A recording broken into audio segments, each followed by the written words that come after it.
Hello there, it's your friend Phil, project management trainer and coach. Now, if you're thinking of taking the PMP exam or if you've taken the PMP exam, you probably are aware that this is a very rigorous test. In fact, some people find it so difficult they keep postponing the exam or some even run away from the test. Lots of folks who've taken the exam have not been as successful in passing the test. So this is one of my ways of giving back to my friends, to my colleagues, to my fellow project managers who are trying to get PMP certified. So welcome to this very quick review of strategies for passing the PMP or CAPM exam. It's a pleasure to present this to you, having tackled the beast myself. Why do people fail the PMP exam? There are various reasons. I've categorized these reasons as foundational reasons, preparational reasons, psychological reasons, and executional reasons. Foundational means the foundation was warped from the beginning. There might be some issues in understanding what the exam is meant to do or understanding what to do to get certified. Preparational reasons revolve around bad study habits. Psychological reasons have to do with fear and trepidation about exams in general. And executional reasons have to do with bad execution of a plan or lack of a plan to execute. So let's take a look at these foundational reasons. One of the big reasons I've found about why people fail is they've got insufficient background on the exam. Take, for example, a student who calls me up on a Thursday night and says, I've got the PMP exam on Monday. My exam application has been approved.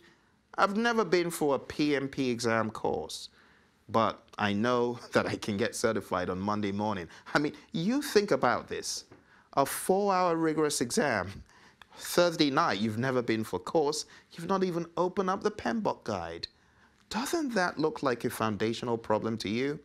Jumping into an exam head first without the background information. It could prove to be very fatal on the exam. The good news is that student, through stellar mentoring, training, and coaching from me, actually did pass the exam. True story, on Monday. If you send me an email, I'll send you his mugshot. But let's take a look here. Knowing what the exam is about is important. The question of what am I getting into? Some people feel the exam is a walkover. Oh, I've been there, done that. I've got a master's degree. I've got a doctorate. No, no, no. This exam is no respecter of degrees.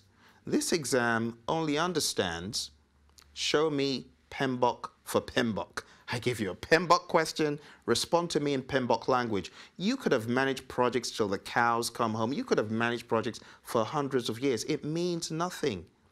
Now, I'll give you another story to illustrate my point, just to underscore what I'm talking about.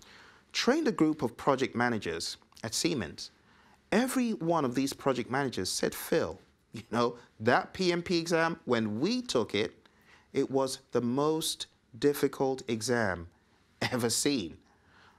And I'm talking about people who had taken the professional engineering exam, the PE exam, master's degrees. All of them confirmed the same suspicion that this exam is tough. This exam is brutal.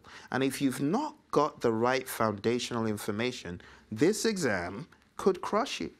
So knowing what am I getting into, asking questions, understanding the rigor of the test, reading the PMP or the CAPM handbook. If you're taking the CAPM, but if you're taking the PMP, read that handbook.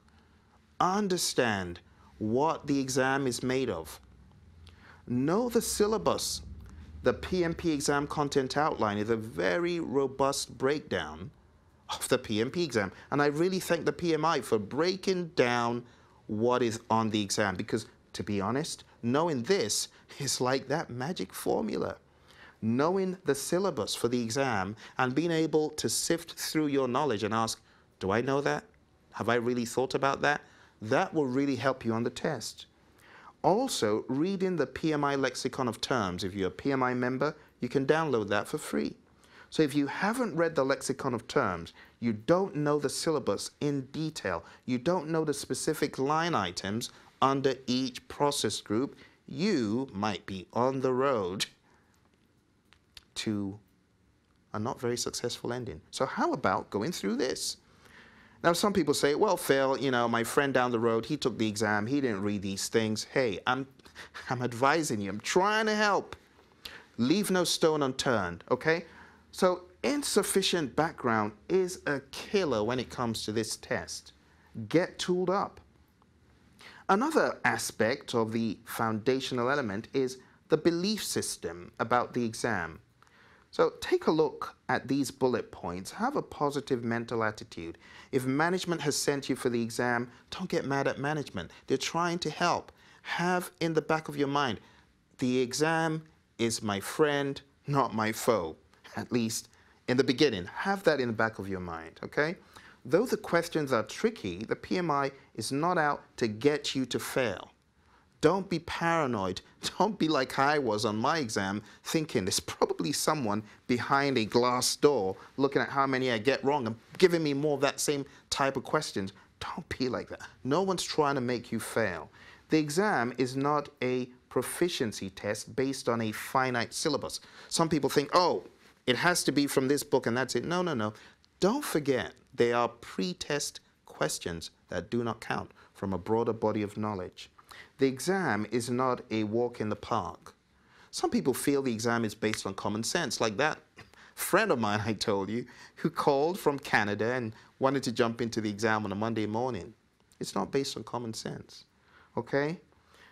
Now, have a foundational positive mental attitude. Have a positive attitude about the exam. Think about the exam doing good things for your career. Don't look at it as being drudgery and a pain in the neck like many people do. Now, the second set of reasons are preparational. In the next series, when we review this information for the second time, I will cover the preparational reasons of why people fail the exam. Thanks for your audience in this first part, and I look forward to seeing you in the second part.